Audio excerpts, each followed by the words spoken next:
and my life the most through whether it's hundreds of books that I read, whether it is the many workshops that I've been through, the live events that I've been through.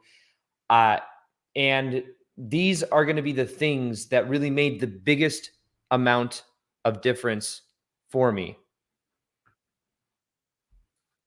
So, right now, I want to, if everyone can hear me, can you guys press a one? And we're going to get started here in a minute. Awesome. So, when it comes to vibration, who understands what vibration is, first off? When we talk about vibration, when we talk about energy, the way you really want to think about it and understand it is that your energy and the vibration you are in is what you see, what is equal to your life. Does that make sense?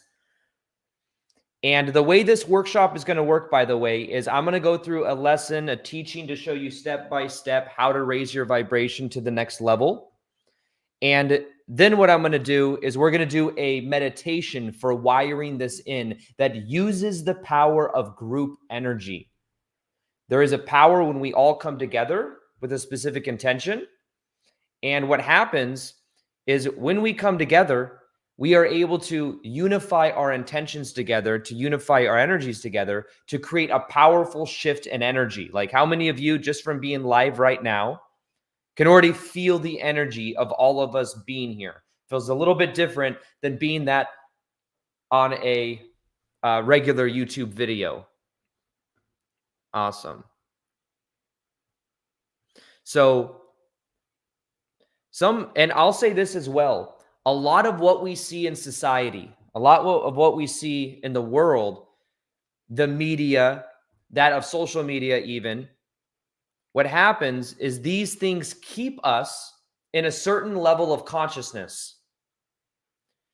And when we are thinking, feeling, and acting equal to a reactive state of consciousness, it keeps us playing small.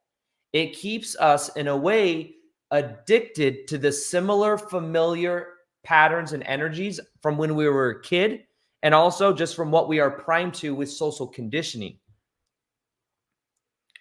So what we are going to be doing is looking at what are the energies, what is the vibration that we are embodying, and how can we upgrade it to the next level. Does that make sense? And back in 2012, when I learned this, by the way, there are aspects of this. I'm going to kind of take you through my journey of elevating my own vibration. And I want to show you what were the things that made all the difference in the world. And what are the things I wish I knew then that if I knew now, it would have, if the things I know now, if I knew then, would have made it so much easier. So in essence, you may save a lot of time, a lot of energy through this process of understanding all of this.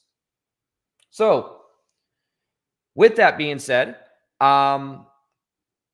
let's go ahead and get into it. Who's excited to get into understanding more about raising your vibration, what that actually means, how that will change your life from the inside out?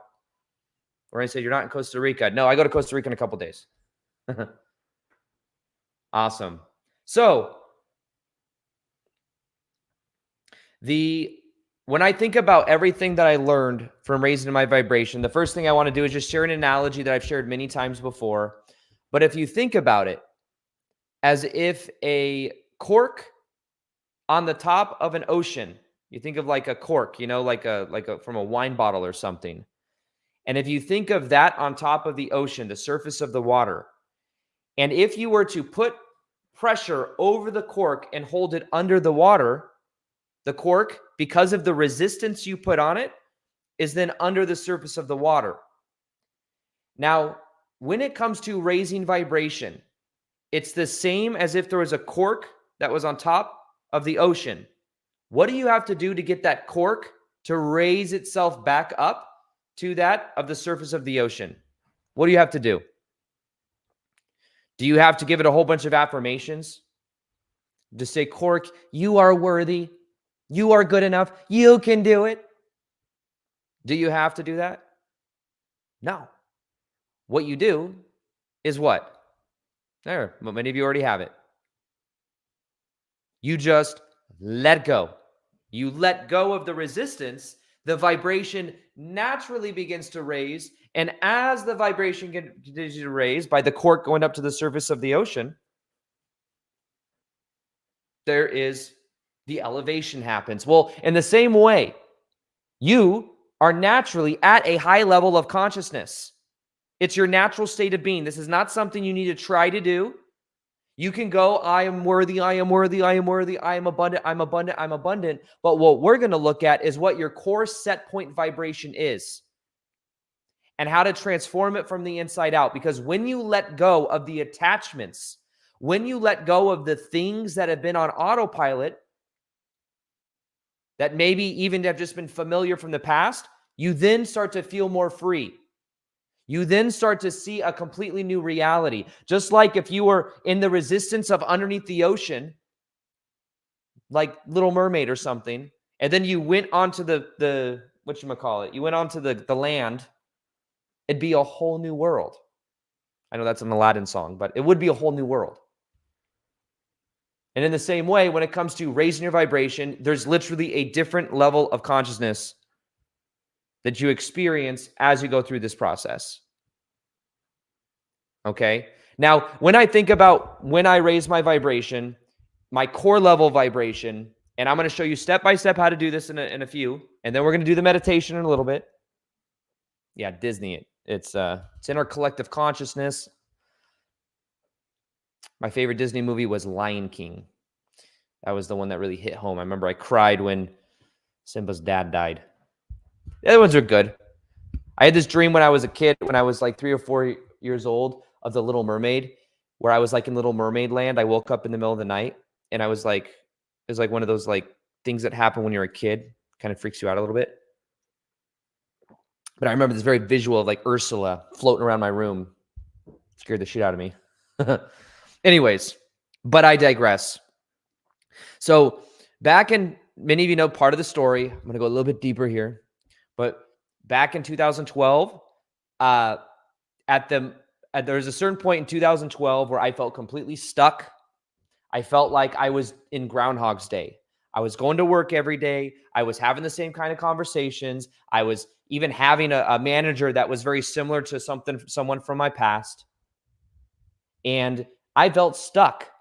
I felt like, in many ways, I also felt like a victim. I felt like there was this thing that happened when I was a kid, and I didn't have much of a childhood because of the dynamics up until I was 17 years old. And because there was a lot of control in my life, I was recognizing in 2012 that I just wasn't where I wanted to be. I was getting up every day. And honestly, now that I think about it as well, when it comes to raising my dominant vibration, when I was taking Adderall, which is the prescription drug they give to people that have quote unquote ADHD, I was taking that. And then at the end of the day also, and I'll talk about this in a minute, there's certain things you do that lower your vibration. There's certain things you do that raise your vibration. And it all depends on your energy and your beliefs. And I could definitely tell that I was very codependent back in 2012 on different substances. I would take Adderall during the day so that I could focus. And I would also then I would smoke cannabis at night so that I could eat and sleep. I was very much on this hamster wheel of doing this during the day, doing this at night. And I remember as well, sometimes people, with ADHD, you may feel one thing that happened is, I think because from 7 to 17 years old, I didn't have much of a childhood in the sense that I had, a lot of control in my life. So when my dad divorced my ex-stepmom when I was 17 and all of a sudden I had freedom, I wasn't allowed to really have a personality. Like in the sense that like I wasn't allowed to have friends till I was 17. So I was kind of like in a way suppressed up until that time. So then when I'm having my 9-to-5 job selling women's shoes, I have all this energy and I had all of this, like, I was so excited to just be myself. But part of being myself, I think, because I was so wound up for so long, is I had kind of like a ungrounded, very outgoing energy. But then what happened is going to work, working at Nordstrom's and women's shoes, sales job, people would come up to, or people would tell me like, Aaron, what's wrong with you? Why do you have so much energy? What's wrong with you? And then I would feel like there was something wrong with me. shame. And then I went to a doctor eventually after a certain amount of time. And that doctor said, "Oh, you have ADHD. Here's Adderall." And then I took Adderall. And then it would really mellow me out while at work. I was able to really focus. And then the side effects of that were you couldn't eat very much, you couldn't sleep very much. So then what I would do is I would smoke the cannabis at night. So here I am on this hamster wheel for about a year, about 6 to 8 months. And one of the breaking points for me was I would only take my actual dose of what I was supposed to take of Adderall. But I remember going into work one day and I was helping a customer. And what happened was my hand was like twitching, like tweaking out. And I remember looking at it like, why is my hand tweaking? And the customer looked at me and I could tell she was like, what is going on? And I was like, I need to figure something else out. Here I am taking Adderall during the day, smoking cannabis at night. I'm on this hamster wheel. I'm not happy with where I'm at. So then eventually I was like, there's got to be something else other than the substances that can help me with this. So what I found was I went online and I looked it up and I came across meditation. And basically what I read was the side effects of meditation included really positive things. It included being able to sleep good, being more in peace, feeling more like calm within yourself. All of these things I read, I'm like, well, those all sound like really good side effects.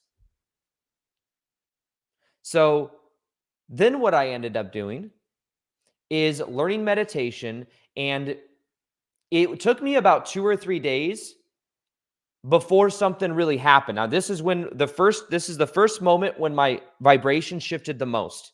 When this first happened, at least. This was like a complete game changer. Now, 1 or 2 days into meditation, I'd already learned that my thoughts influence my reality. But one of the challenges was that I felt like I was trying to control my mind. Have you ever like learned about The Secret or the law of attraction or something? And then you're like, oh, don't think negative thoughts. My thoughts have so much power. If I think negative thoughts, something's bad's going to happen. But then what ends up happening is you're like, uh-oh, I better not think a negative thought. But then as you're trying not to think of negative thoughts, the negative thoughts come in. And then there's like a naughty part of yourself. It's like, what if I did think a negative thought? What if I did think about something I don't want? Some weird sabotage energy there, right? So what happened is I ended up basically first 2 days of meditating, I was just in my head. It's like, don't think negative thoughts, don't think negative thoughts, don't think negative thoughts. But then on the third day, I read somewhere the power of staring at a candle flame and observing your thoughts. So then what I did is I simply observed my thoughts from a neutral perspective.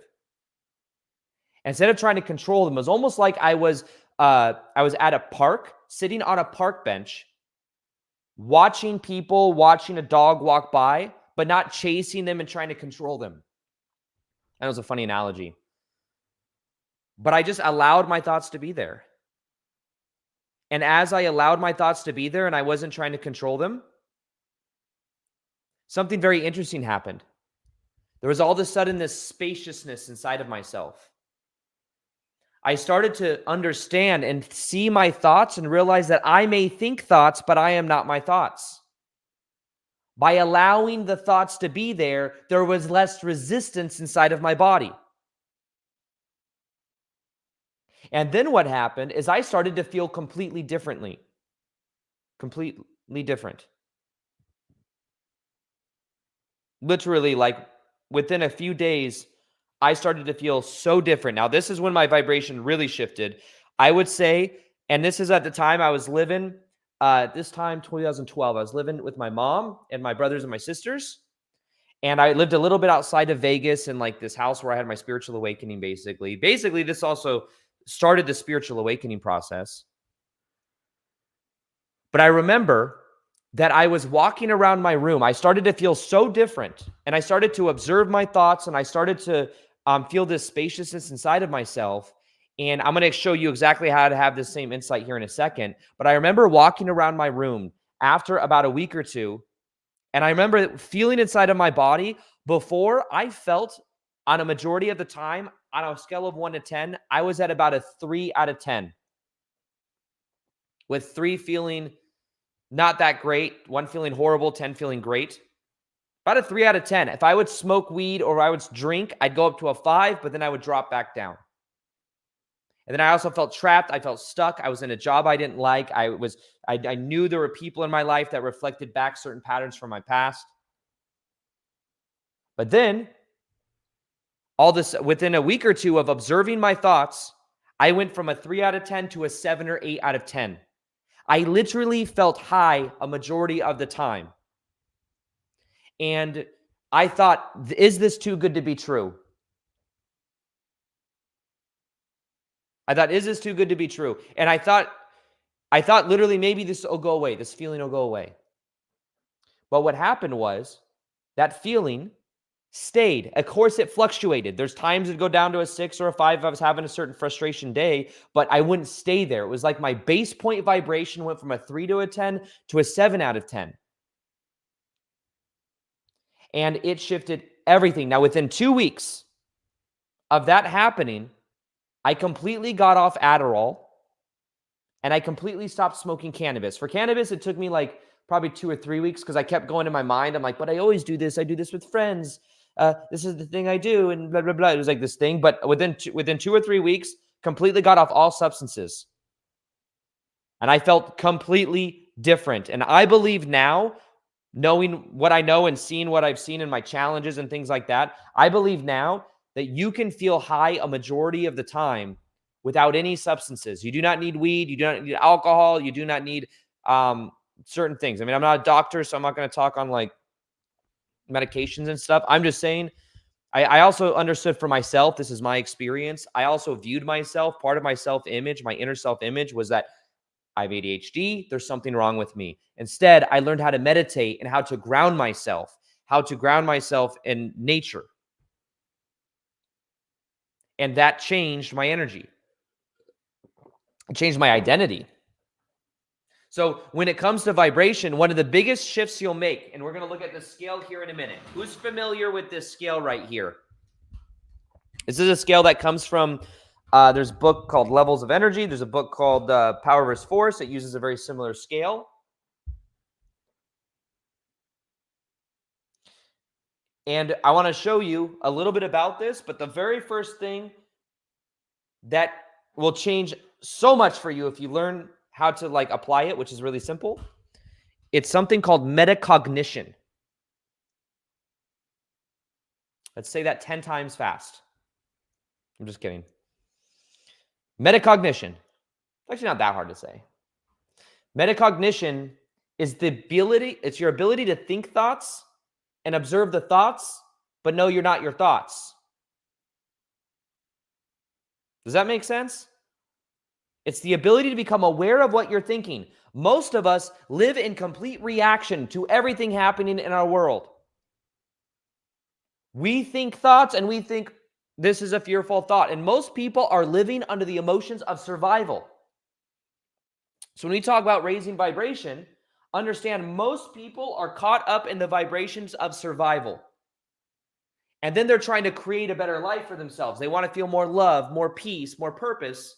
But they still are anchored in the vibration of survival. And one of the reasons that is because that's the energy that's underneath the surface that has not been cleared yet. Some say, I love turtles. It's a funny video. So, is this making sense? Is this resonating with your heart chakra? Does this make sense? Let me know. You guys with me? Okay. I'm going to do a Q&A here in a little bit too after the meditation. It's okay that you can't see the board. The board is mainly for me. But I'll move it up here in a sec. So, let's talk a little bit about vibrations. That's one of the first shifts. One of the first shifts is when you become aware, you may think thoughts, but you are not your thoughts. When I had that shift back in 2012, It changed so much about me. But then there was a later shift that also changed things. But understand, the people you surround yourself with affect your vibration. The environment you're in affects your vibration. The energies from your past that are on autopilot affect your vibration. Now, one of the major shifts you will experience, and one of the major shifts I experienced back in 2012, was when I was able to let go of my past and to realize that my past was not happening to me. What happened in the past was happening for me. Because what happened is, after I had that metacognition awareness of observing my thoughts and I started feeling different, I became aware that, oh my God, this manager is the same personality as my ex, as a energy when I was growing up with my ex stepmom. Wow. And I had so much resentment for so long towards that situation. There was definitely like a victimhoodness of when I was like, why did all of this happen? But it kept attracting me to similar people in my life. And toxic people in your life may reflect back a certain energy that was been on autopilot since childhood, until you process it, become aware of it, and let it go. But once I became aware of this, I started to see that these things that there used to be like a victimhood mentality over it. This all happened to me. I was then grateful for it because I realized it led me to that metacognition spiritual awakening. And when that happened, there was a forgiveness that happened. We'll talk about that in a minute. But when that happened, that was when that manager left my life within 2 weeks of having this shift in energy. But one of the major things that shifts is when you believe that the outside affects the inside, and it's not the other way around where the inside affects the outside. That's a major shift with raising your vibration. Huge. Huge. Because most people are in reaction. They're in survival mode to everything that's happening. So just let's move. Let me get through some of the content. We'll go back to some other stuff. We'll do the meditation here in a little bit, okay? And a little Q&A. So let's look right here at the scale of consciousness. Okay, it is not 100% that you need to understand this whole thing or see every little thing that I'm doing right now. I'm going to explain it to you. This is called the scale of consciousness. This was created using something called kinesiology, which has to do with muscle testing to understand truth. And the idea is that our subconscious mind is connected to our body, and we can find out these different pieces of information. And this is a very practical book of Power versus Force.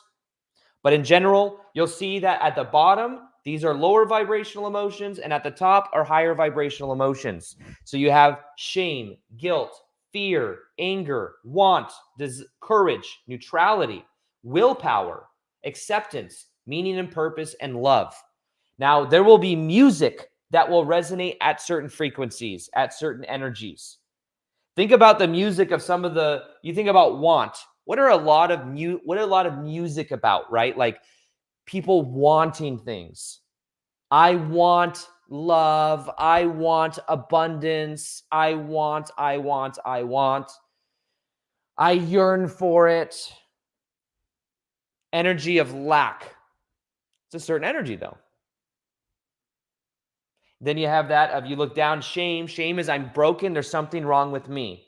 Guilt. Guilt is I might be a good person, but I messed up. I did something wrong. Fear may keep you in the old identity, keep you from taking action, keeping you from going into the unknown. Courage is a huge stepping point. Courage is where you have the courage to express yourself. It's where you have the courage to step into your power versus all this down here. Now, willpower, when you start getting into personal development, you might be more at the vibration of willpower, willing things to happen. Then you have that of acceptance. Accepting the moment, accepting things out there as they are. Doesn't mean being passive. It just means there's a general acceptance and less forcing, less trying to force things to happen. Above that, you have meaning and purpose. Meaning and purpose. Sometimes this level is called reasoning. Your beliefs create your reality. When you understand your beliefs create your reality, that's more of the level of meaning and purpose. And also when you start following your purpose and following your excitement, you're at that higher level. And then of course, love, the vibration of who you naturally are. So remember though, to move up the scale, what do? It's like the cork on the ocean. These lower vibrational emotions that you may have gotten from when you were a kid or something, or you may have been primed or conditioned from social conditioning. All you got to do is become aware of them and let them go, and then your vibration naturally raises. When I think of that of like certain enlightened people, even because above love is joy, peace, and enlightenment, and there's certain enlightened people that have said that enlightenment is almost like a joke, that people are trying so hard to be enlightened. It's like a cork that's trying so hard to get to the top of the surface of the ocean. It just wants to go so bad, and it's doing all the right things. It's got the discipline. I am worthy, I am worthy, I am worthy. I'm enlightened, I'm enlightened. When it's funny, because what Osho and other people who've had enlightened experiences have said is that they laugh hysterically because they realize how stupid the whole thing is. They realize it's your natural state of being once you let go. And then your vibration naturally begins to raise. It's something you naturally are from like a baby even. Think of a baby. Is a baby worthy? Wouldn't we all say like a baby, a pure baby? All babies are pure, but it's just a bundle of love. Would you put headphones on a baby that says, I am worthy, I am worthy, I am worthy? No, you don't need to. You don't need to program I am worthy, because worthy is just a human concept. Shame is the belief there's something wrong with me. This happens as a result of a certain meaning, certain childhood experience where a kid internalizes something that happens. And then that shame stays on autopilot. So for example, when you were young, maybe your parents divorced. And when your parents divorced, what do kids think when something like that happens? Many times kids will internalize it and say, there's something wrong with me. Maybe if I was better, my parents would have stayed together. So it's this false belief that we build. We believe there's shame, there's something wrong with me. And that energy stays on the inside. And understand that these energies will play themselves out in your life until you become aware of them and process them. So remember, these bottom level emotions right here of want, fear, guilt, shame, these are generally, the perspective is things are happening to me. Things are happening to me. Does that make sense? Things are happening to me. Things happened to me in the past. Things are happening to me now. And this energy of things happening to me keeps people locked in low vibrational energy. In 2012, when I learned meditation and I started observing my past and I forgave my ex-stepmom, that was when my life really began to shift. In a weird way, I was grateful for everything because I realized maybe that without that, I wouldn't have gone through my spiritual awakening.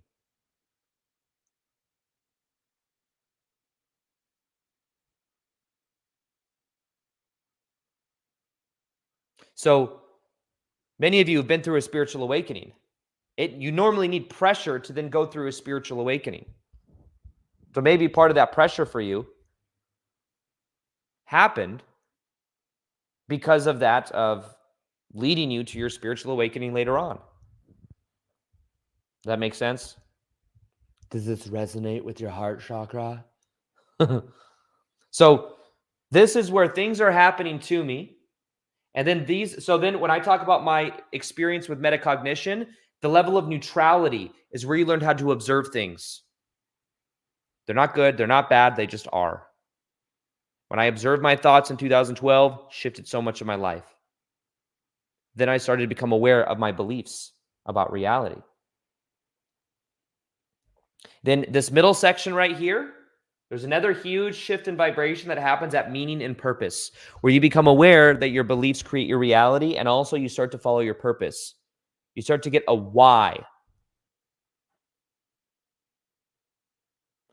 And this level right here is where things are happening for me. Everyone type in for me. Things are not happening to me. Things are happening for me. And when things are happening for you, it's a very different energy. It's a very different story. You move from victim to someone that's empowered. When that shift happened for me in 2012, it shifted so much about my vibration. So, and then the very top level of love, joy, peace, and enlightenment, life is happening through you, through me. So you've got through me, for me, to me. Through you is where when you get into a passionate state, it just flows through you. It's not so connected to the ego. Now, understand that our ego in our reality is something that we have and we can learn to work with, in the sense that our ego just wants us to survive. It wants us to survive. And sometimes surviving means staying in familiar energy. So until we become aware of the ego, also it believes so much in separation. The ego just wants to survive. Now there's this divine energy that could be going into your avatar, your who you are. But if you only identify with the ego, which is only identified with survival, and you stay trapped in the old stories of things that are happening to me, you will stay trapped in those energies. For a long time, because I felt like I was a victim from my past, I kept attracting people into my life to replay those same energetic patterns in my life, even as an adult. Until I claimed my power and I let go of that old victim identity, I was locked in that old reality.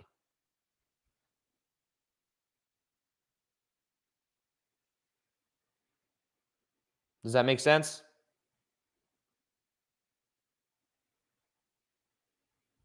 So this is a huge part of the process. Now, observe rather than react. That's a huge part of the process of having a simple meditation practice every day where you meditate. You observe your thoughts. Every day for 5 or 10 minutes, I observe my thoughts.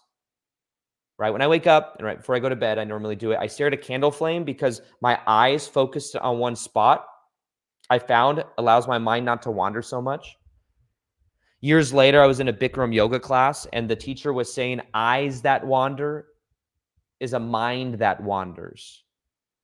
And I thought to myself, oh, that's just like, I think that's why staring at a candle flame. When your eyes are on one vortex, on one part, it's so much easier to stay focused. But when the eyes are constantly moving around, every time your eyes move around too, you access different parts of your brain. So, like if I ask you to remember something from your past, like what is one memory you have when you were in the third grade? Where do your eyes go? Do they go down and to the left, down and to the right? Do they go up? Where do your eyes go? Your eyes are very connected to the patterns of your brain. As in says, I just closed my eyes. Left, Jade says.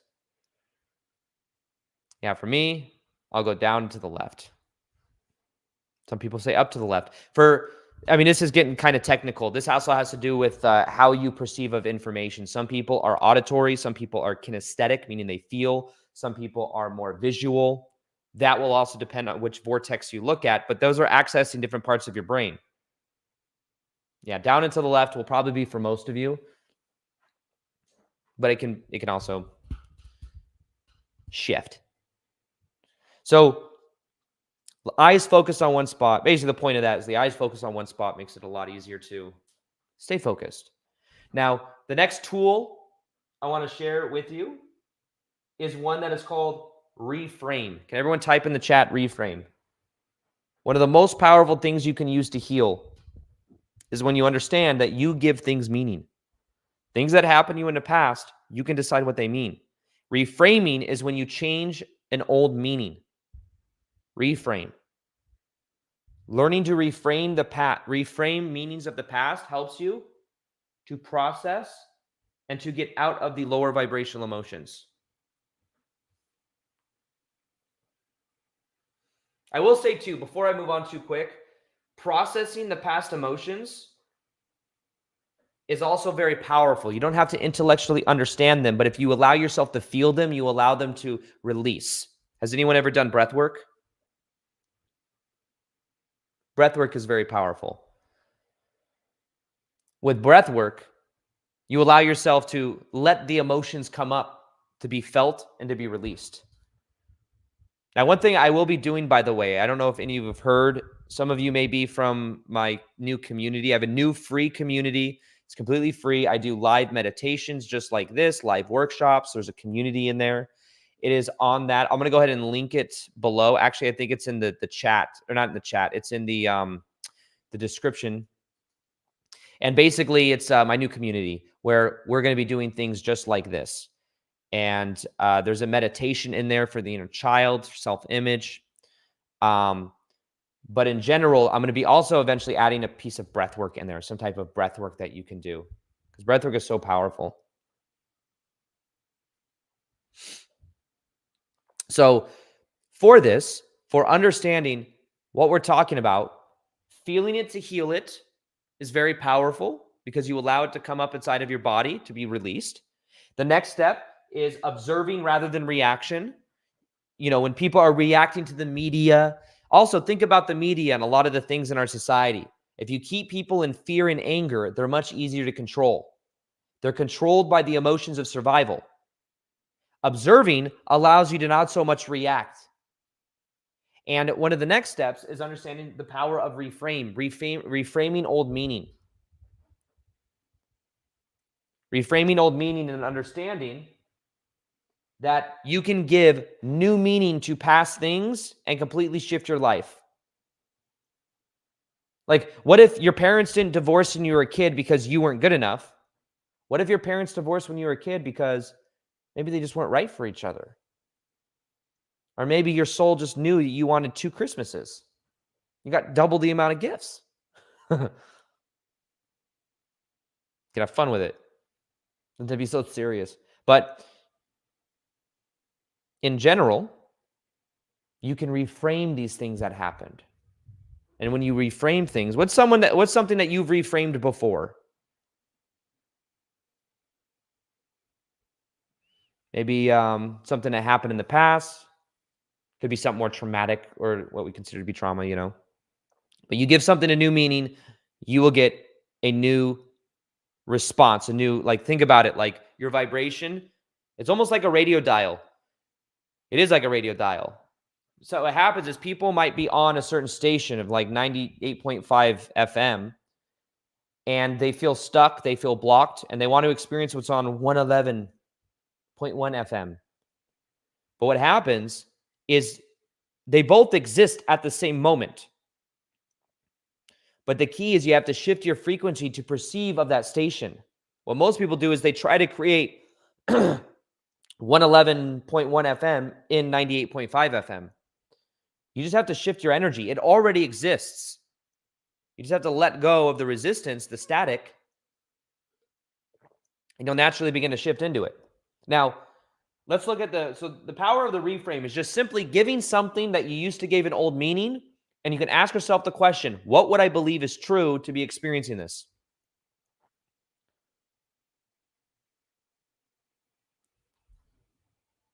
It's a good question. How do you permanently change your frequency? Permanently changing your frequency is a matter of a choice to let something go and to be a new version of yourself. It could also be a new insight. It could be instead of reacting to the thoughts and believing in the past, to more so letting it go and having a new insight where you realize you are who you choose to be right now in the present moment. The past does not have to hold you back any longer unless you believe it has to. Now, if you say it can't be that easy, Aaron, it can't be that easy to let go of the past. Well, sometimes what happens is there is something called payoffs. Now, we have these things called positionalities in the book Power vs. Force. These perspectives that emphasize our ego. So it's like if I were to let go of my painful past, I would then be letting go of the childhood I never had. And I need to feel right about this. One of the biggest ego drives there is, because remember, the ego just wants to survive, is the ego wants to be right. The ego also many times may be addicted to these lower vibrational emotions. So it continues to create experiences of feeling guilt, experiences of feeling shame. This is why some people may sabotage themselves over and over again. And a huge insight, a huge epiphany happens when you make the choice to have the courage to let go of the survival emotions, to allow yourself to feel them. But permanently changing your vibration is a huge part of understanding meaning, and that you don't have to let the past hold you back any longer. You are who you choose to be right now. You are who you choose to be right now. Every moment, you're a new version of yourself. And if you continue to tell yourself the same story over and over and over and over and over again, you will continue to get the same result over and over and over and over again. At any moment, you can make a new choice about who you are. Now, if you're arguing with me right now in your head, if you're arguing with this, you might be arguing because you're fighting for the past rationalizations of the victimhoodness, the right of the past. You want to be right that things weren't fair. For a long time, I had a belief that things in my life aren't fair. Because my childhood, there were things that weren't fair. So funny enough, childhood, things aren't fair. There's, in a way, corporate politics, I guess you could say, in my childhood, where if I were to say anything about what was happening in the household to a therapist or to someone at school, I would get more punished. There's nothing I could do. It just wasn't fair. And then during my 2012, when I went through my awakening, I'm working in a job where the manager is protected by upper management, by HR. Anytime someone from the department would complain about her because she'd get away with saying crazy things and like treating people a certain way, they would get in more trouble. Things weren't fair. So childhood, things weren't fair. Adulthood, things weren't fair. In childhood, if you say something to someone else, you get punished more. In adulthood, at this 9-to-5 job, if you say something to someone, you get in more trouble. You get the schedule you don't want. You've got to close more often. Stuck in the past, recreating it.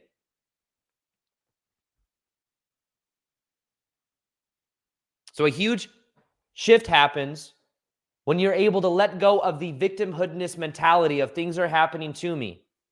And instead, you realize things are happening for you. And a huge part of this as well is the power of forgiveness. Everyone type in forgiveness. Forgiveness. When you forgive, that's, by the way, in A Course in Miracles, a book called A Course in Miracles, a lot of spiritual texts say that it's actually not even letting go that raises your vibration. It's just forgiveness. If you just forgive the people from your past, because think about it, the people and the resentments you have towards people in your life from the past are in your energetic field. And then you are replaying those with other people in your life, whether you're aware of it or not. So if things weren't fair as a kid, but for example, mom and dad may represent, this is a whole, how deep do we want to go in this live? How deep do we want to go? So much of healing, from what I've experienced in my life, and then also from what I've noticed through 30,000+ people that I've coached in challenges and things like that, is that our relationship with our parents very powerfully affects our relationship with life. How you relate to mom may reflect in how you relate to relationships in general. Any resentments you have with mom, any ways mom didn't meet your needs as a kid, may be reflective in your patterns of relationship, of feeling nurtured, of creativity. With dad many times may represent the energy of safety, of protection, of purpose. So if you have resentment towards dad, resentment towards that energy in your life, you might have challenges with purpose, with money, with abundance, with feeling safe.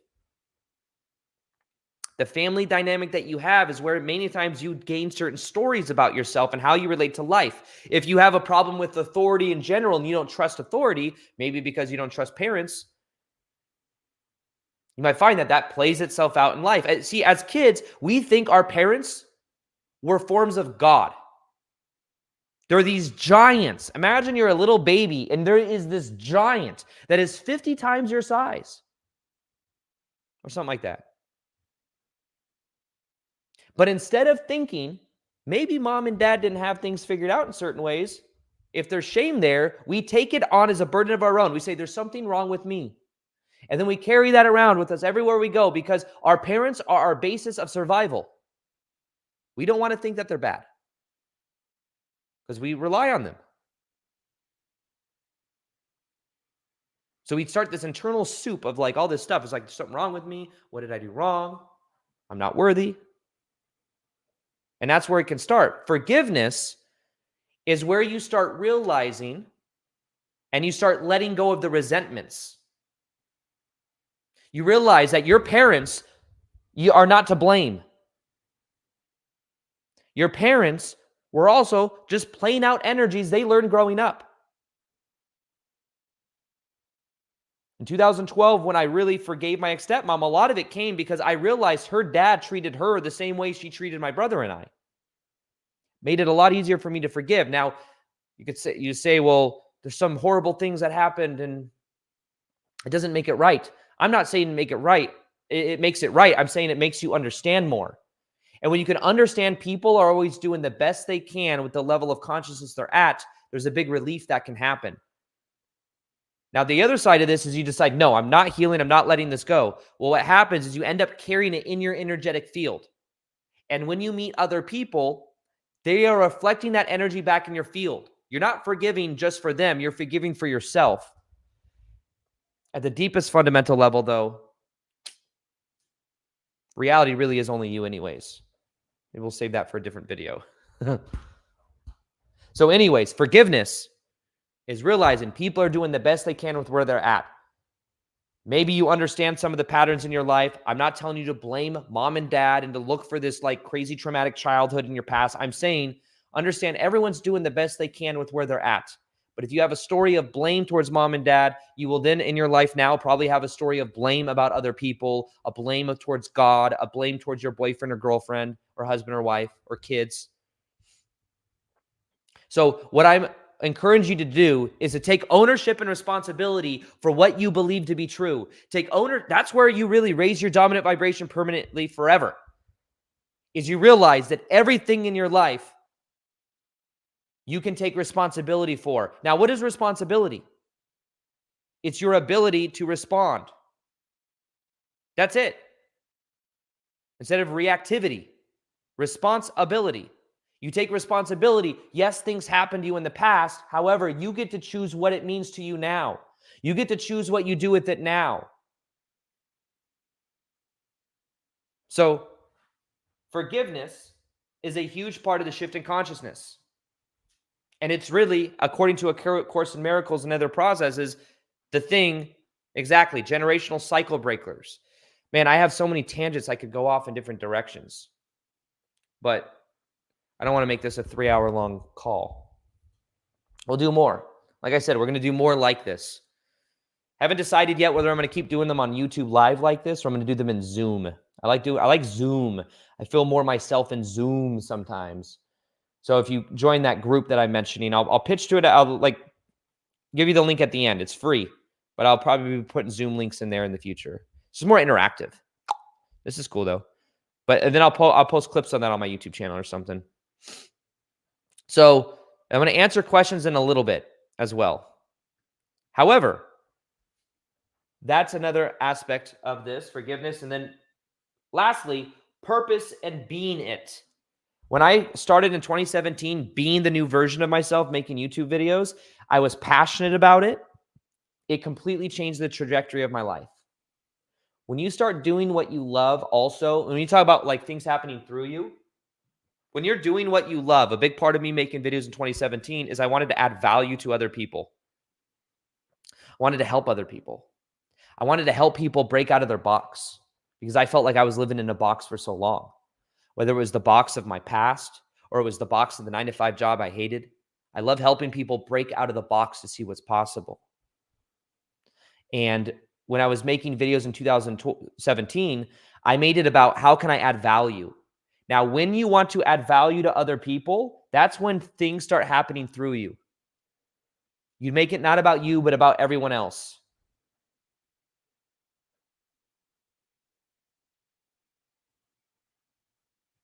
You make it about how you can add value to other people. The universe will move through you. The more divine and the more intention you have to let the divine flow through you, because ultimately that's who you are. You're a divine spiritual being who's forgotten you're a divine spiritual being. You may believe you are this separate ego, this ego that wants to survive and wants to stay familiar. The ego, everything is happening to you. It's more of a victim mentality. It also has all of these desires and wants, and it wants to be successful, and it wants to gain more, and it wants things for material gain. And what happens is people stay stuck. They stay stuck in that vibration. So a huge shift happens when you realize you are an eternal spiritual being living a temporary human experience. These things did not happen to you. These things happened for you. At a deeper level of consciousness, you came here to forget who you are, to remember who you are. You planned it all, whether you realize it or not. And I say that, and you say, well, Aaron, you don't know what's happened to me. Even the bad things. You're an eternal spiritual being. You are such a vast spiritual being that has the ability to go through whatever you've gone through so that you can grow and come out even stronger. And when you realize that things are happening for you, you then start moving in a powerful direction. That will shift your vibration very powerfully. But then, not even just staying there, let it happen through you. If I didn't go through my spiritual awakening in 2012, if I didn't go through 5-6 years of having a job I hated, if I didn't go through that of things are happening for me, I had a, do I want to get this whole story? In 2016, one of the reasons I went all in on YouTube was because I got pulled into the office with managers, with a store manager, a department manager, and an HR manager. And I got told that if I was ever on my phone again at a job where it's completely slow and I sell, women's shoes, I was in this back stock room on my phone while someone else was on the sales floor. We would take turns. It was just so slow, and most of our business is done through most of the business was done through our phones, anyways. I get pulled up to the office and shown a video, a projector of me and of me on my phone. I could see what I'm scrolling on my phone. And after about a minute or two with the managers there, I knew they were writing me up for being on my phone. They were just cracking down on it. What I eventually did is I was like, okay, if you're going to write me up, then just write me up. They're like, no, we want you to watch this whole video. We want to let it sink in for you. What happened is I said, and then another minute. Imagine for 5 minutes watching a video of you silently on your phone with 2 other adults or 3 adults. It was awkward. In that moment, though, after 2 minutes, I said, you can write me up if you're going to write me up, but I'm not watching this whole video. They ended up writing me up. And it was this very experience where I felt very demeaned. I felt a specific way about it. And I felt like so demoralized or so talked down to that I said, you know what? One day I'll work for myself. No one will talk to me this way. I'll work for myself and I won't have to deal with this corporate politic BS. So you want to know what happened? I committed to daily videos on YouTube. That maybe happened for me instead of to me. There are many times people may lose a job. This is the worst thing that ever happened to me. Is it? Did you even like your job? Could there be something better out there for you? You get to decide what things mean, and you get to decide. So one person, let's say 2 people lose a job. One person said, this is the worst thing that ever happened. It means I'm not worthy, all of these things. Someone else loses a job. They say, you know what? I wasn't even that passionate about the job. There's something else I actually want to pursue. There's something better out there for me. Same thing happened, different meaning. Therefore, different reality. Does that make sense?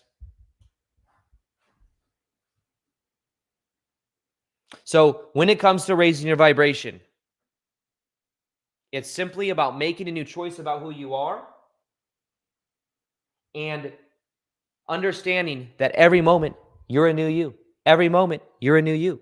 Every moment you're a new you. If you continue to create the same energies of the past, you're choosing to create the same energy of the past because it feels familiar. And it's funny because you're creating a new version of you that just is a copy of the past because of your insistence on your story that things are happening to you instead of for you or through you. So that's a huge part of the shift in energy. So now what we're going to do is we're going to do a guided meditation on using what's called an Om activation. An Om activation is where we're going to connect to the group energy. We've got over 1,000 people here right now. Even if you're listening to this after it's been live, you're going to connect to that group energy. But what we're going to do now is we are going to elevate our own vibration by wiring in everything we learned in this live. How does that sound? And then I'm going to go into a Q&A. Okay? Then I'm going to go into Q&A.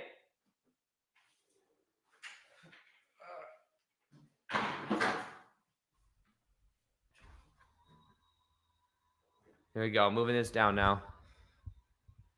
Because when I meditate, if I meditate standing, it's a little bit weird, right? What if I pass out? What if I ascend into the fifth dimension? I'm not here anymore. And then this live just goes on for many, many days until someone comes here. I'm just kidding. So, who is excited to do this meditation, do the group activation? Okay, so real quick, I need to do a couple quick things. The first thing I'm going to do is, let's see. Can you hear this? How is the, one sec. One moment. How is the sound for this? How does the sound? Can you hear the music? Can you hear the music? I need to see what it sounds like.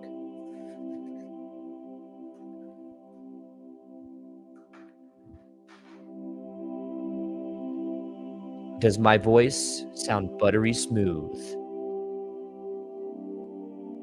Is it a buttery smooth voice? And can you hear, does the music, can you hear the music with my voice? The important thing is that the music is not overpowering my voice. Let me see a one if so. Okay, cool. So, what we're going to do now is we're going to go into a quick Om activation. This is a meditation where we are going to connect to the group energy. And what we're going to do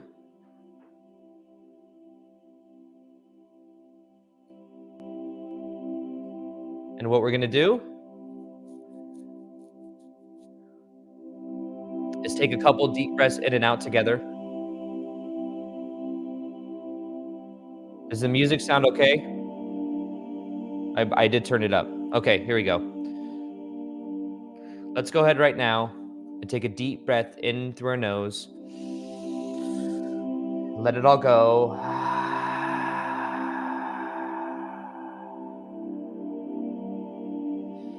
Take another deep breath in through your nose.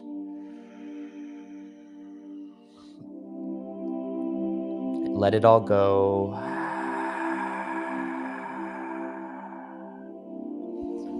And go ahead now and close your eyes. And with every breath you take, allow your body to relax more and more. Imagine now a ball of energy, any color you like. And imagine wherever you bring this ball of energy, you relax that part of your body.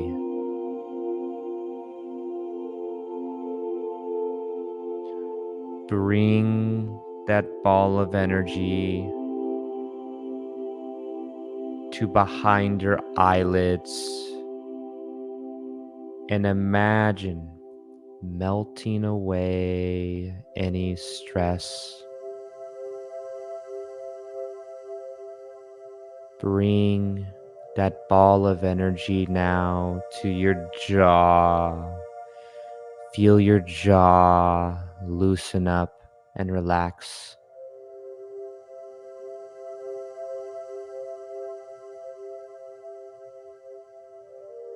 Bring it now to your neck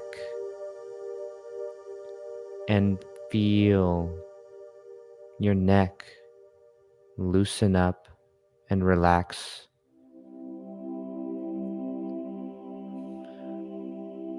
Bring that energy into your left arm, your left hand, your right arm, your right hand.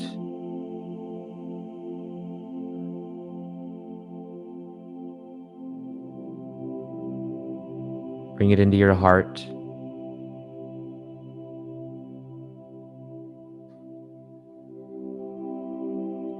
And ask for your heart to open up more and more. Bring that ball of energy now down your spine, into your hips, into your left leg and foot, your right leg and foot. And imagine now any excess energy leaving through the heels of your feet.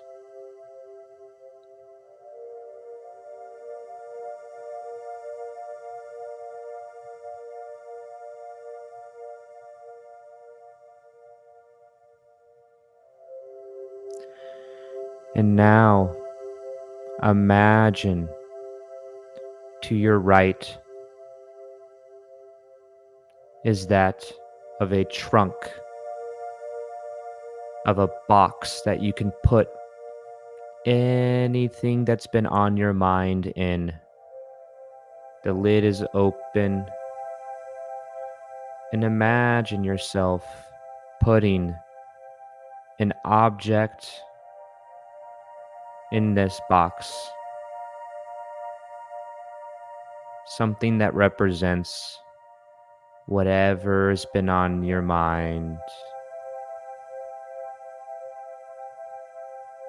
If it's money, you could put a wallet in the box. If it's a person, you can put a photo or something that reminds you of them in the box.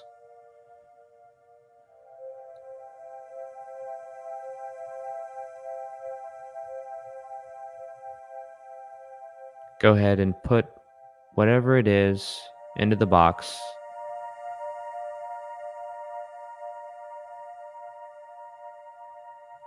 And go ahead now and close the top of the lid. And as you do, you see a light come out of the brim, knowing it is transmuting whatever the energy is.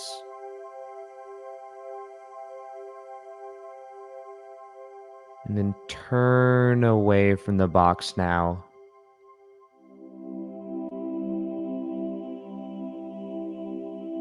And imagine now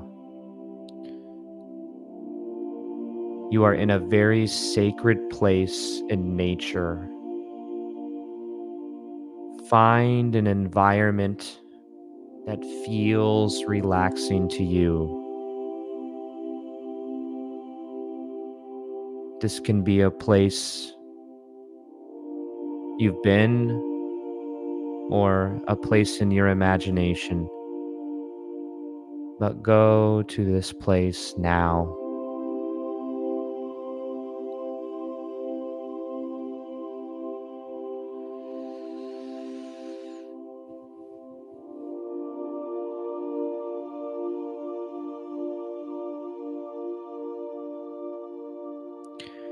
Look around in this place.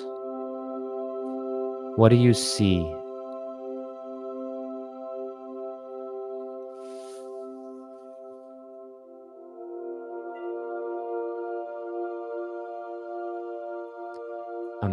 imagine those colors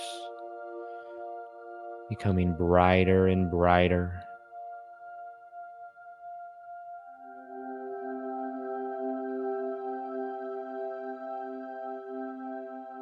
What sounds can you hear in this sacred place?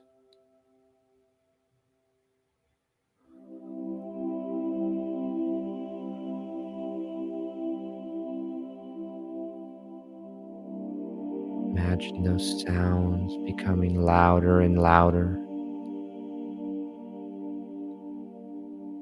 How do you feel?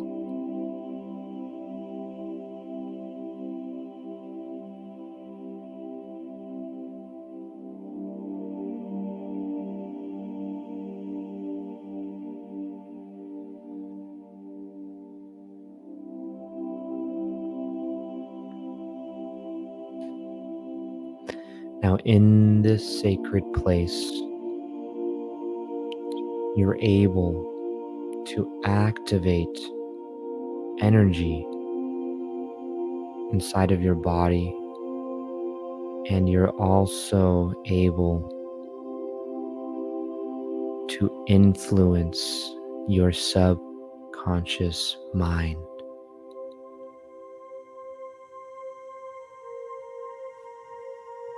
Imagine in front of you, about 10 to 15 feet away, is that of a chair.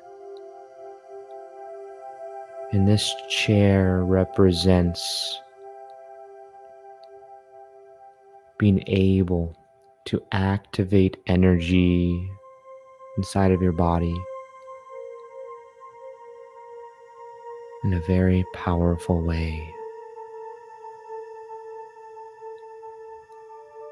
Now go ahead and take a step towards this chair, and with every step you take, you feel yourself feeling more and more relaxed, more and more certain that you can let go more and more. Take another step now, every step feeling more relaxed. 5 more steps now. 5, 4, closer towards this chair now. 3, 2, and 1. Now, go ahead and sit down in this chair. And as you do, notice how it feels.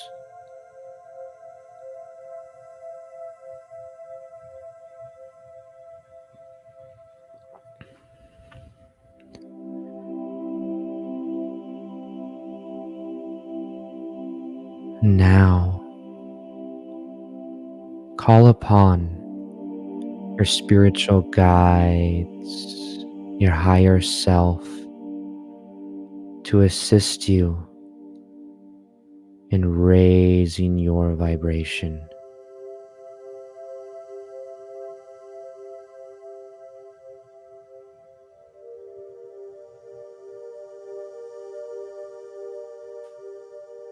See if there's a message from your higher self or spiritual guides.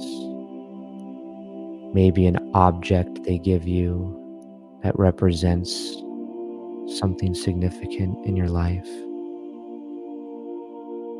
Is there a message or an object?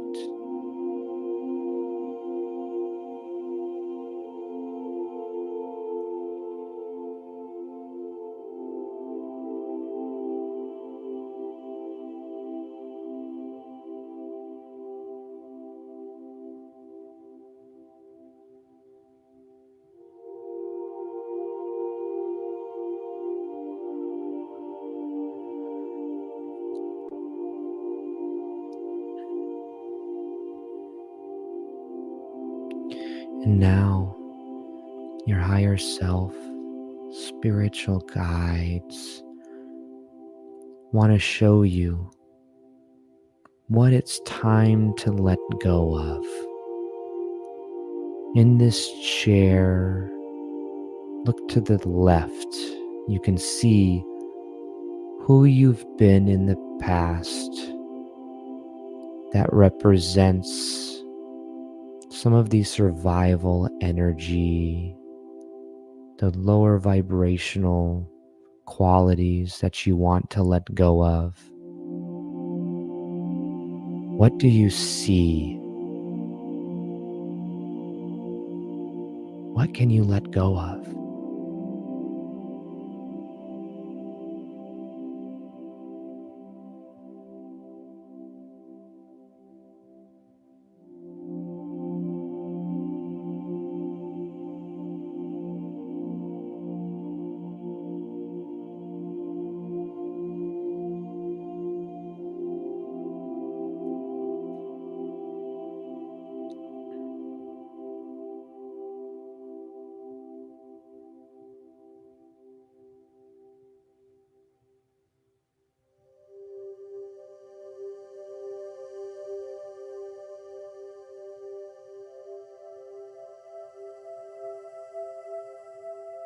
And imagine now your higher self lets you know you can let it go. And imagine it drifting away. That image of you drifting away into black and white, and drifting away to where you can't even see it anymore. And now, your higher self, spiritual guides, let you know there's a higher vibrational version of you can embody. And imagine to your right, your higher self and spiritual guides show you what this version of you looks like, sounds like, moves like. What do you see?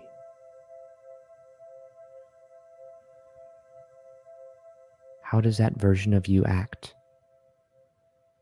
carry themselves?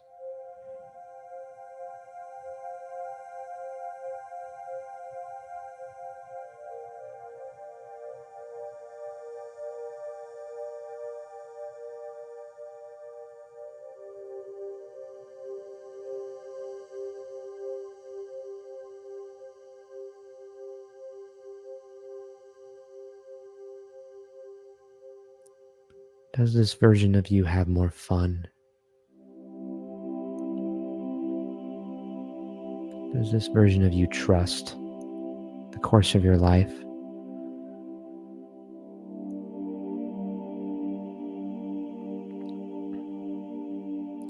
Now imagine this image you see, imagine it turning into a ball of energy, and with the help of your higher self and spiritual guides, imagine that ball of energy getting brought into your heart. And now, your higher self, spiritual guides, let you know it's time to increase the energy of love in your heart.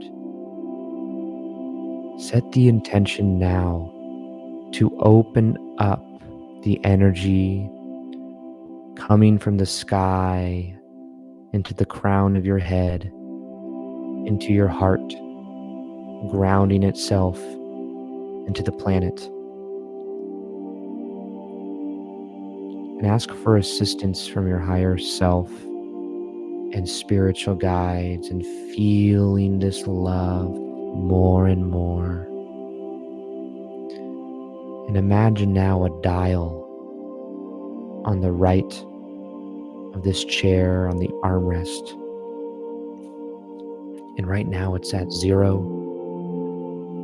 And you're going to move it one notch at a time up to 10. And with every number I count, you will feel this energy increase inside of your body more and more.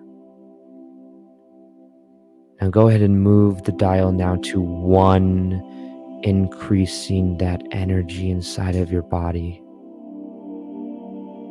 Allow yourself to let the energy expand beyond your heart. Whatever you feel or don't feel is perfect. And every number I count will double that sensation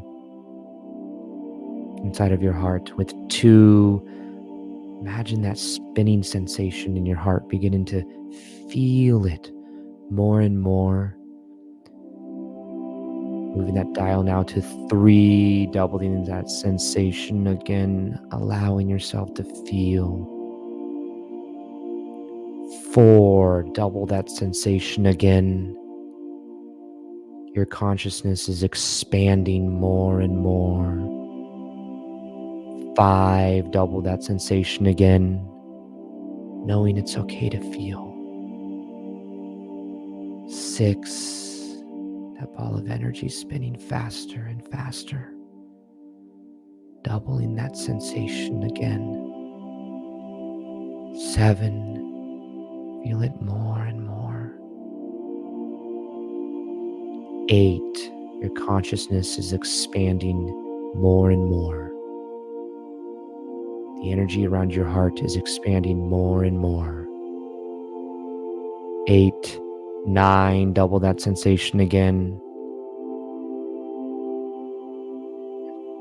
Put your hands over your heart now and allow yourself to feel with 10. Breathe in that love. Take a deep breath in through your nose.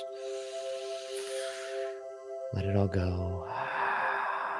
Let yourself feel and receive the love.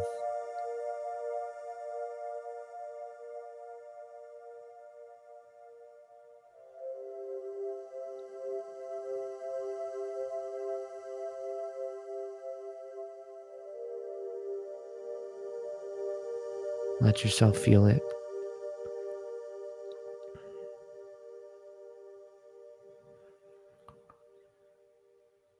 Now, love is who you naturally are.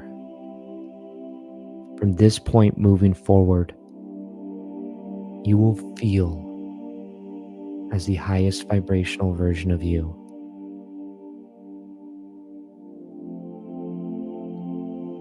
You will notice things in your life shift, and it's easier to let go of what no longer serves you.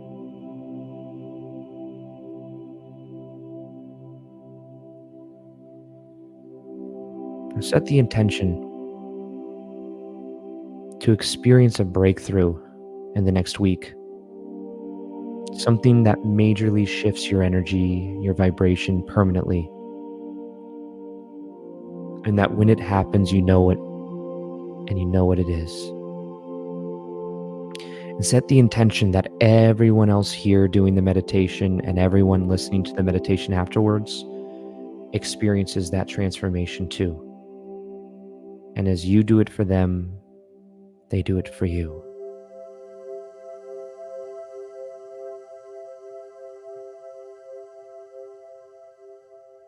And now we're going to use the power of Om. It's a frequency that allows us to integrate all this energy around us, to emanate out into the field, and to wire in everything we just mentioned and looked into. All you have to do is follow my lead. We're going to do the frequency of Om together. Go ahead and take a deep breath in through your nose, and on the out breath, Om with me. Take a deep breath in through your nose.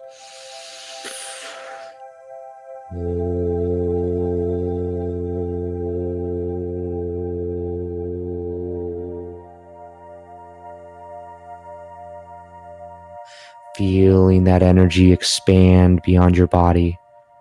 Open up your heart. Open up new opportunities. Do one more Om.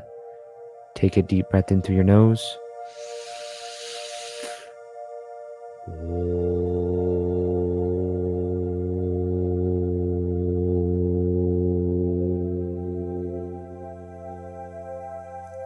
feeling that energy expand more and more.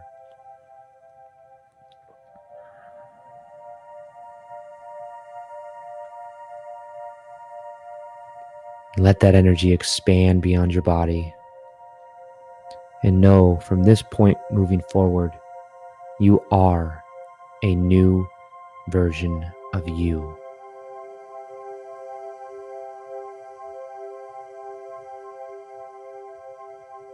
I'm going to count now from 10 to 1. By the time I reach 1, you will feel alert, present inside of your body and in your heart, knowing you've shifted to a new you.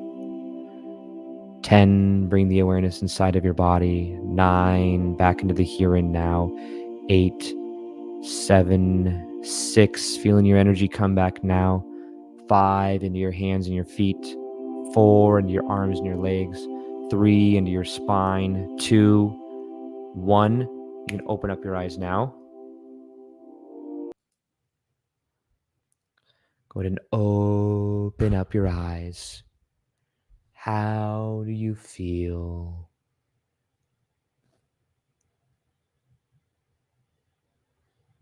How do you feel? How was that meditation? Raising your vibration is something that happens the more you let go. Some people say they feel liberated. Some people say they feel namaste, happy, amazing, marvelous, crying, amazing. I'm ascended into the 5th dimension. Just kidding. Amazing. Energy moving. Great. Well, now what I'm going to do is, if you can put in a question, if you have any questions, I'm going to do a little Q&A for a little bit. It's turning to quiet. And then reminder, if you haven't joined the free community yet, it's off of Facebook. It's where we're going to be doing live workshops just like this, live meditations just like this. If there's a community, it's more of a safe space. And it's completely free. And it's called Awareness Unity Meditations. It's the links in my bio on YouTube. But if you have any questions, go and put them in. Let's see. Will this heavy energy be lifted? Well, the more you feel, the more you heal. So if you're allowing yourself to feel more, it can be lifted. But my question to you is how much longer do you want to carry that with you?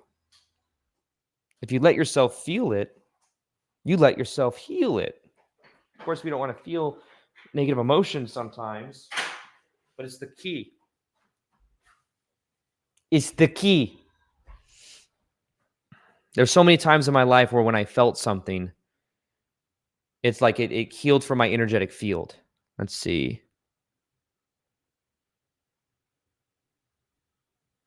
That's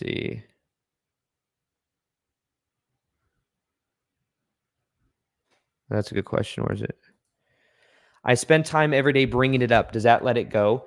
There's a certain point you do. Sometimes people, I talk a lot about past and becoming aware of the childhood patterns and things. I think sometimes, though, going into it too much, going to it all the time, trying to find more childhood trauma, trying to find stuff, you end up getting caught up inside of it.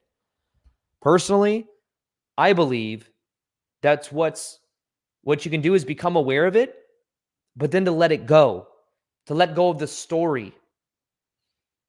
There's even a new version of psychology I've been studying. It's called Adlerian psychology. There's a book called The Courage to be Disliked. And Alfred Adler, one of the godfathers of psychology with Carl Jung and Freud, there's something called Adlerian psychology. And a big part of it is that normally we believe in something called etiology. Etiology means that the past cause equals the present effect. He believed that more so in something called teleology. Teleology means that the past does not have to equal the present. The past is just the meaning we give to the past that continues to keep it active in the present moment right now. but it's almost like an opinion. It's like it's a specific perspective you have. You can let it go. And that when you let it go, you then realize that every moment you're a new you. Every moment you're a new you. It's more so we're driven by not what happens in the past, but what is our present moment goals. And what quantum physics shows us, by the way, is every time we remember something from the past, we take it out of the memory bank, we look at a memory, we change it, and we put it back. So maybe it's not actually what we really think happened in the past. It's constantly changing. It's constantly changing every time you remember it. Is it normal to fall asleep? Does it still work? It does, but it still works because it's influencing the subconscious, but being present with the energy, it's okay if you do fall asleep. There's really no right or wrong way to meditate. Some of you be like, I've been meditating my whole life for 8 hours a night because I sleep. Let's see. Do small body modification like piercing can affect your energy chakra, etc.? Ultimately, let's talk a little bit about this. Like when it comes to energy, when it comes to music, when it comes to many different things in our life, the main thing that is affected is your perception. It's the meaning you give things. If someone believes getting a piercing is going to elevate their vibration, it's their part of their highest excitement, and then they do it and they feel amazing, it will affect that person's energy very differently than someone that does it, maybe because of peer pressure, or maybe this does it and then feels guilty about it. It'll affect their energies differently. For one person, certain type of music may lower your vibration, and for another person, it may raise their vibration, not because one person's higher vibe than another, but how does that music make the person feel? Maybe someone feels nostalgic when they listen to certain music that other people listen to, and they're like, how do you even listen to this? Ultimately, beliefs create reality. So it depends on what you believe to be true about yourself. Depends on what you believe.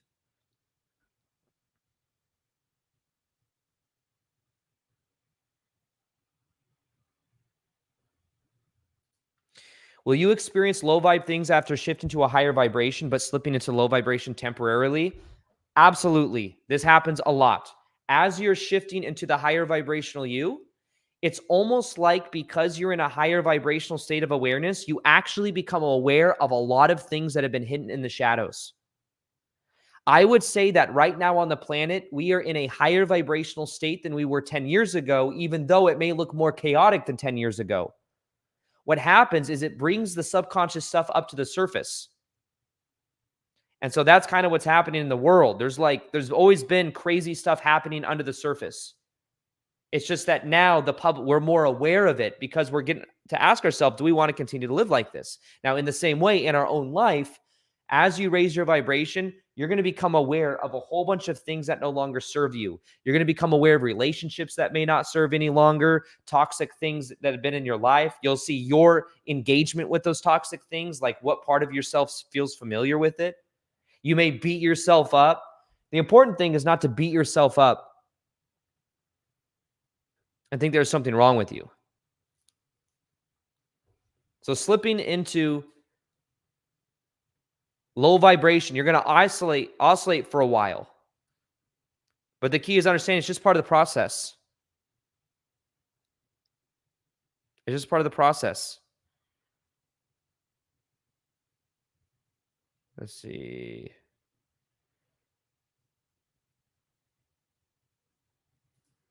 I'm an empath. How do I detach? So being an empath or someone that can feel other people's energy, understand that part of being an empath was that as a kid, it may have been a survival mechanism as a kid to tune to other people. Because tuning to other people as a kid, you were then able to see, how do I need to be so that I remain safe? If I act a certain way, mom and dad won't approve of me, or there'll be more tension in the family. So empaths tend to be people that can feel other people's energy, that take on the responsibility for other people's emotions and energies, because they believe it's their responsibility for them to cause no tension in other people's lives. Now, I one thing that I do believe is that sometimes the empath label, people say, I'm an empath, I'm an empath, I'm an empath. There's all these connotations to it. They kind of stay stuck in it. It's not bad or good to be an empath. It just is.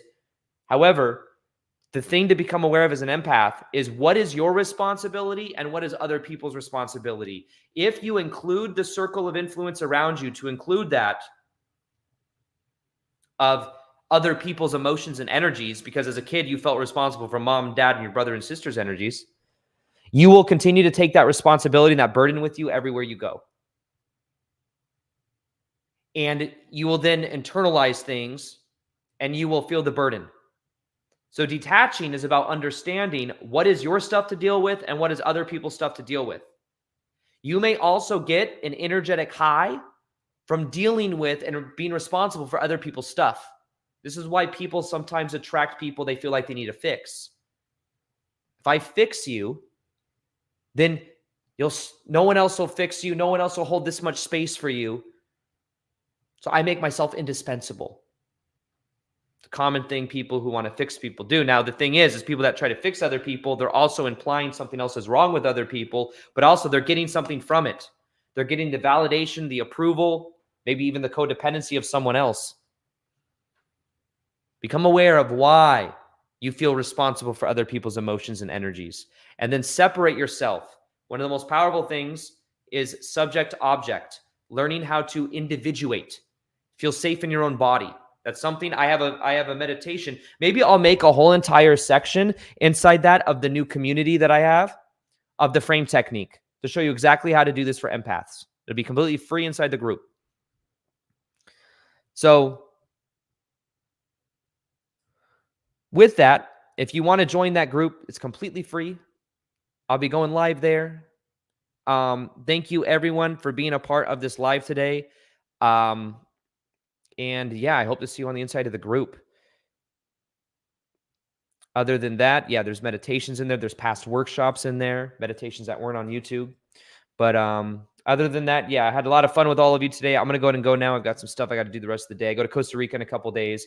Let me know if you want me to do more of these. Maybe comment below this video and let me know. I might end up doing these eventually on Zoom and then posting clips of it on the main YouTube channel, but doing them in Zoom because it's more interactive, a little different. I've got like 3 screens here right now for this YouTube, but we'll see. So anyways, hope you guys all enjoyed. And as always, peace, much love, and namaste.